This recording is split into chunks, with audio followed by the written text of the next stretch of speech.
Utah politics. Thanks so much for joining us. I'm Glenn Mills. It is time to go inside Utah politics. We do begin this morning with the latest on the Point development in Draper. Alan Matheson is the executive director of the Point. He's here to fill us in on the plan for Phase 1. Alan, welcome back to the show. Glad to have you with us. Good to be here again, Glenn. Something we've been following along every step of the way, and we will continue to do so. But let's start off with some background for our viewers. Just tell us about what the Point is all about. So I think most people are familiar with the Draper prison site. It's been there for 70 years, and that prison has now been moved to a new location. That opens up essentially a blank slate of state-owned land where we can build what we think will be a remarkable and unparalleled community in Utah. We're going to start to see some of the images unveiled for Phase 1 here in a little bit. We just saw some demolition. Let's get into the specific elements of Phase 1. First, more than 3,000 multifamily units. Talk about that. That's right. We think housing's important. We all know that housing's a big issue in our state, and we want to make sure that we're providing a share of housing at this site. And it'll be housing that will accommodate a range of income levels and ages and backgrounds. And so one of the goals here is to make sure that those who work at the site can also live at the site. That minimizes traffic generation, but also creates convenience. These will be areas that will include some commercial and residential, like what we've seen downtown. Some commercial on the bottom with residential on top, correct? Yeah, Phase 1 will be a mixed-use community. It'll be a place where people can go for dining, for retail shopping, for office, to live there, and really a complete community. So when you talk about you want people to be able to work there, live there, I mean, this is literally that situation because we're not even talking about single-family homes in Phase 1. Talk about why that is.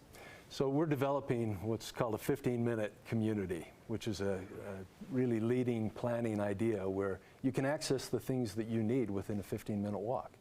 And that, again, reduces costs for people. It reduces traffic generation, water use, air pollution.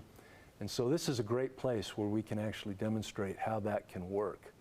We think that in future phases there may be some single family, but not in this initial core where the development's going to be more concentrated so that we can generate the economic activity to provide the amenities that we're going to put in there. Phase 1 will include 220,000 square feet of commercial space for entertainment, restaurants, grocery stores. What will that look like? You know, I think you'll see a lot of that on the ground floor. Part of this Phase 1 plan includes what we call the promenade. It's a main street and a place that'll have a pedestrian focus. So it's a place where we could cut off traffic at certain times and allow people to walk around. You think about spillover dining into the street, shopping, maybe events in the community, farmers markets. So I think it'll be a place where people will be comfortable being. You talk about jobs. What will Phase 1 contribute as far as the job market? I think we've estimated that there will be about 14,000 jobs created in Phase 1. And Phase 1 is really setting a standard for the balance of the project. Total, we probably expect over 30,000 jobs at the site. And with some support function, this development will generate maybe 46,000, 47,000 jobs for the state, and high-paying jobs. Dig into that a little bit more. What types of jobs will these be? If you could start with the Phase 1, the estimate of 14,000 jobs, what will those be? Probably a wide range of things, but certainly those who will be working in the retail and entertainment areas. But this is a development that has an innovation focus. We want this to be a place where ideas can be generated, where cutting-edge research is done, and then nurturing those ideas to commercialization and to solving problems in the community. So we expect there will be a number of high-tech jobs.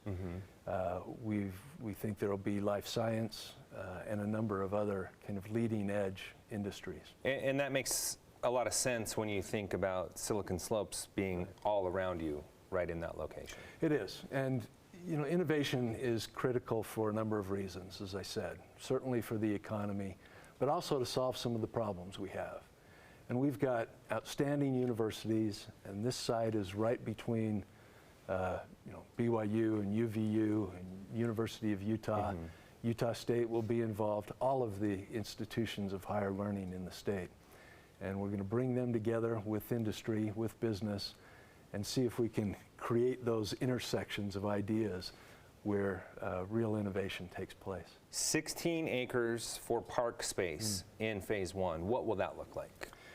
Well, we heard loud and clear from the public that they wanted open spaces. And so every resident within this site will be within a 2-block area of a park or open space.